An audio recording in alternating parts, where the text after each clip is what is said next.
Welcome to this battle report on the third game of the Bloodstorm tournament that we held in Eindhoven. Once again, I'm playing my Dread Elf list. It's a variation on my ETC list, so I'm gonna not give away all the different tricks that I will have in my ETC list. Instead, I was playing this one that's a bit toned down in my opinion. If you want some more information about the list, you can also watch the other videos. And this time we are facing off against Dwarven. So Dwarven Holtz is notoriously not that good of an opponent for Dread Elves in general, because they tend to shoot a lot, and shooting is something that Dread Elves don't really like. This list is a bit toned down in shooting power, I would say, but then again, to replace the shooting, you get more dwarves, and more dwarves is not necessarily a good thing for your opponent. So this list features 4 blocks of combat dwarves, like the Greybeards, Warriors, the Seekers, and the Deepwatch, and then it's supported by some smaller bits and pieces, like some catapults, a Vengeance Seeker, and a whole range of different characters. Yeah, we'll see once it gets down on the table how this is going to perform. So first we have a screenshot of my army, then we have a screenshot of the dwarf army that has received quite a decent paint job, I would say. And then for this this game we have a different variation of the Taskmaster, so we have to thin out the herd, identify the scoring unit with the most models on my army list, and then that one has to be removed as a casualty. Seize a resource, which is basically spoils of war kind of objective, and assassination. The enemy general must be removed before your own general is removed. Otherwise we still score points as usual. And with that, let's get into the game. And the battle itself, so we are doing a frontline clash deployment. My opponent was able to choose table sides and he chose the top side. We're once again playing on the same table, mostly because of logistics purposes. It's quite difficult to just move your streaming equipment all the time. So I do play on the same table 3 games. I don't think it gives me that much of an advantage.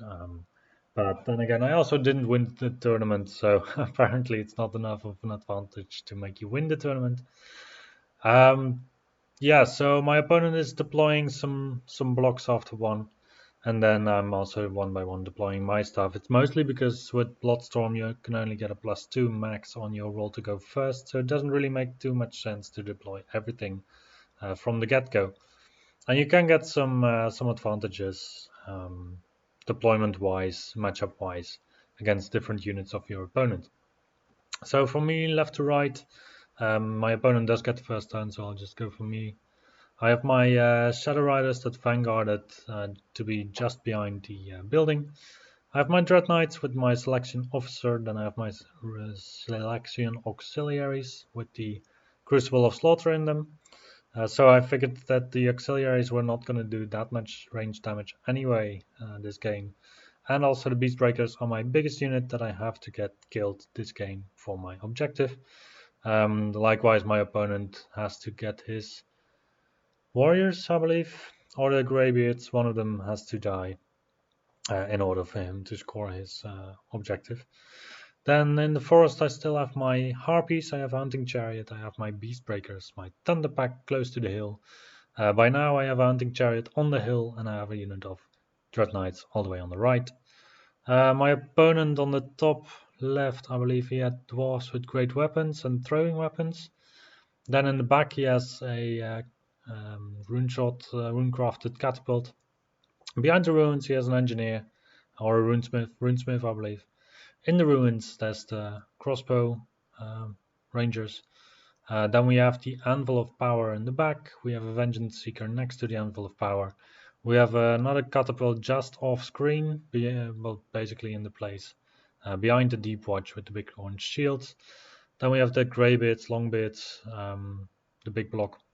And then to the right of that, we have the Seekers. So my opponent's turn 1 and my turn 1 were actually both quite fast, as you can see. I just tried to do a bit of a pincer movement on the dwarves, trying to outflank, put some pressure, but also with my hunting chariot, most notably tried to do some damage. So my hunting chariot in the middle already did 2 shots on his runesmith, who was out in the open that I could actually just get to, and I managed to do 2 wounds on the runesmith, so that was quite nice, I would say. I don't really know why my opponent deployed him there or why he let him run around on his own. But then again, I mean, against most armies, probably it's quite safe to run around like that. Yeah, my opponent, he just moves up a bit. He kind of ignores my Shadow Riders. He wanted to trap them with his Vengeance Seeker. But yeah, my Shadow Riders still have a free charge path on his War Machine. So far, the catapults have not done that much. I think they didn't hit in the first round, and in the second round they did do a minor hit. So I'm getting lucky there, not being obliterated in the first turns of the game. But I also do deploy my infantry quite wide to make sure that my opponent cannot really do that many hits on my units if he does a full hit. My turn 2 sees me charge with the Dread Knights onto his Rangers. They flee. The Thunder Pack charges into the Deep Watch, I believe. I thought it would be a good matchup at this point because if I do a lot of damage to the Deep Watch, then it's one of my few ways in this army to deal with the Deep Watch, because the Dread Knights, I can charge into the Deep Watch with my Dread Knights, but I would expect that I actually don't really win that combat, so I would prefer to have the Thunder Pack in, especially also because my opponent will only win me on a 5-up. So the grinding potential for me is also there due to his low damage output. So the charges that I do get are the Dread Knights on the left into his infantry block together with the selection auxiliaries. I mostly wanted the auxiliaries there to just have an extra rank for the purposes of steadfast, because I thought that I would do enough wounds to make him have only like 2 ranks remaining. But then again, that's not enough to break the enemy unit if you only have 1 rank yourself. On the other side, I charged in with a chariot to both chaff my opponent's Longbeard's unit and to make his seekers be stuck in combat. I would have a charge, I would have the flank, he would still have a rank. So basically, I'm up by 1, and then we have the wounds that we have to share. I have my impacted, so I expected to do some wounds. And I am sacrificing here a hunting chariot, but I think it was worth it because in this way I do manage to advance up with my other hunting chariot, with my Dread Knights, and also with my Thunder Pack. So sacrificing the hunting chariot here, I think, was the good move. And then otherwise we have the Beastbreakers in the center. I do play a bit cautiously with them because I still want to use them as a pressure tool, and I don't really want to throw them away just yet. But we have to remember that I will have to lose the Beastbreakers at some point in this battle to score my objective point on that. All the way on the left, we also have the Harpies that didn't get engaged in the combat, but I just tried to get closer to the action. Meanwhile, the Shadow Riders, I don't really know what happened to them to only make them have 2 models left. I believe my opponent actually shot with his catapult at the Shadow Riders unit, then managed to take 3 off, and then I managed to pass the panic check. My opponent's turn 3, so he does counter charge with the Longbeards, Greybeards, and then after that the camera actually drops down for a bit. So basically here we go to the end of my opponent's turn 3, I believe, or my start of my, somewhere after my charges in turn 4, I think. So what happened is that in the middle, basically not that much happened other than my opponent pushing forward his blocks of dwarves. Me opting for my Beastbreakers to go into the Dwarven, the Deep Watch, and the Thunder Packs, they actually managed to get into the Longbeard. Yeah, so my expectation for the Beastbreakers was that they would actually die against these Deep Watch, because I do hit them on a 3+, and I wound them on a 4+, but then he has like a 3-up armor save. He hits me back on a 3+, wounds me on a 3+ as well, and I only have a 6-up armor save left. In the end, he goes through them like butter, and he actually makes all his saves. And I don't really do anything to him. So the Thunder Pack and the Longbeards was also not as interesting as I had hoped, to be honest. I don't know if it's a combination of my opponent making quite a lot of saves, or just being, or me having a bad dice roll. I don't believe my opponent had that many saves to make. But then again, dwarves can be quite sturdy from time to time. So what is otherwise happening? So I have my dread knights on the left that I would rather have had involved in the battle. However, I have an objective that I also have to score, which is the ruins on the left. I had to have a scoring unit within 6 inches of the ruins from the 4th turn on, I believe, somewhere. So they could still be used, but they had to just babysit the ruins for 1 turn.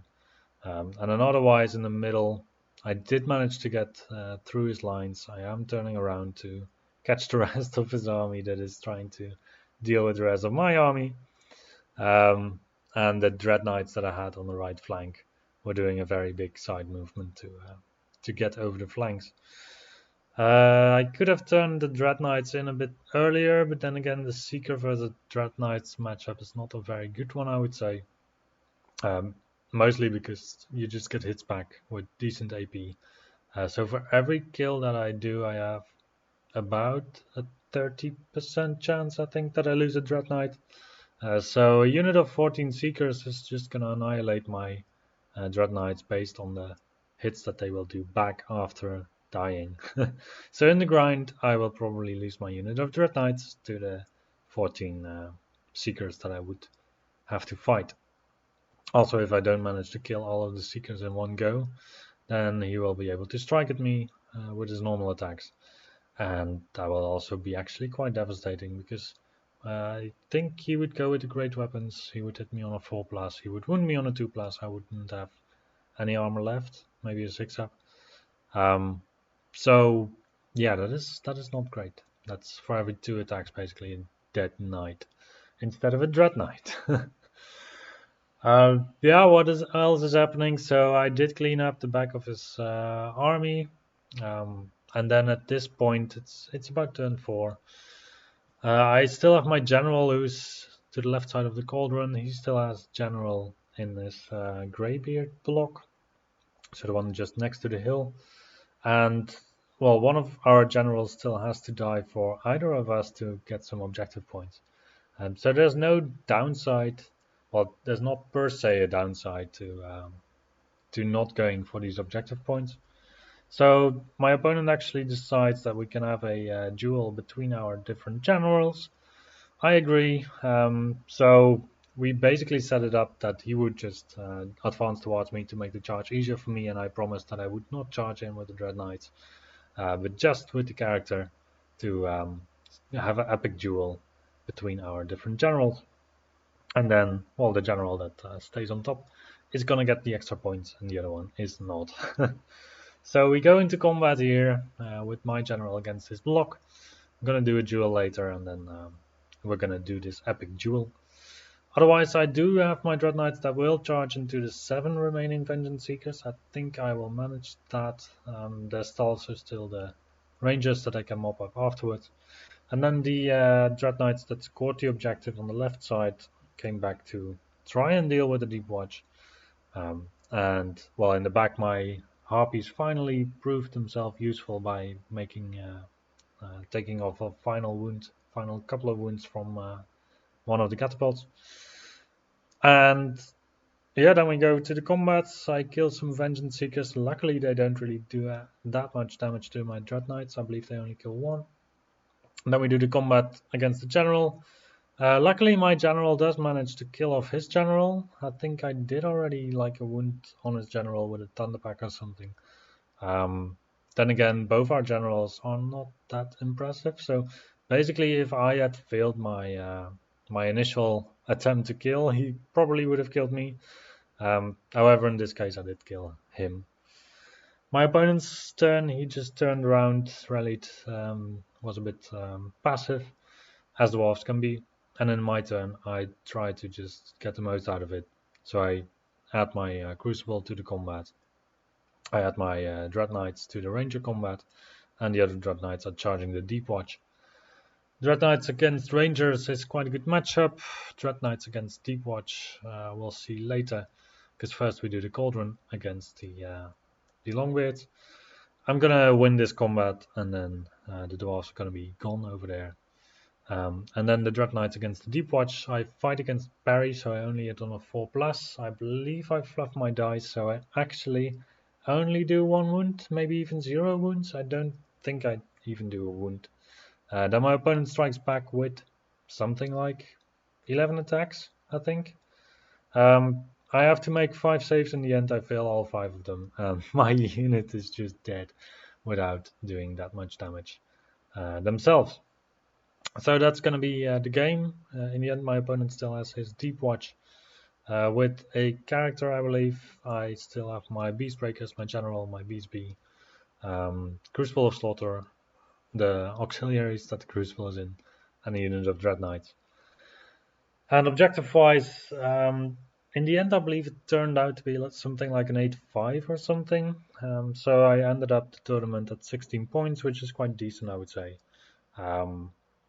Yeah, Dread Knights. Short evaluation, not too fond of them, just because they die quite easily.